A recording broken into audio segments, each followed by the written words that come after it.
అంత భక్తితో వచ్చి సేవిస్తున్న వాళ్ళకి ఇవాల్టికి దర్శనమై తృప్తిగా వస్తున్నారంటే వెంకటేశ్వరుడు ఉన్నారనడానికి మీకు ఇంతకన్నా నిదర్శనం ఏం కావాలి? నేనంటాను, ఆనంద నిలయంలో వెతక్కండి వెంకటేశ్వరుడి కోసం.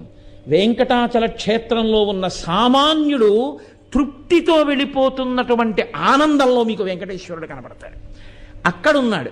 అందుకే స్వామి నటించుచుండు ఈ శైలమందు అన్నారు. ఆ పర్వతం అంతటి మీద ఆయన నర్తిస్తూ ఉంటాడు. ఆ పర్వతమేమి నమ్ముకున్నటువంటి వాడి ప్రతి ఇంటిలో, ప్రతి వాడి గుండెలో, వాడి ముందు, వాడి వెనక, వాడి పక్కన స్వామి నిలబడి ఉంటారు. ఆనాటి నుండి ఈనాటి వరకు వెంకటేశ్వరానుగ్రహము అన్న మాటకు అర్థం, ఏమీ నాకు తెలియదు స్వామి అని చెప్పినటువంటి వాడిని ఆయన అనుగ్రహిస్తాడు. నాకు ఇది తెలుసు అనుకున్నవాడినో, నేను ఇంత గొప్పవాడిని అనుకున్నవాడినో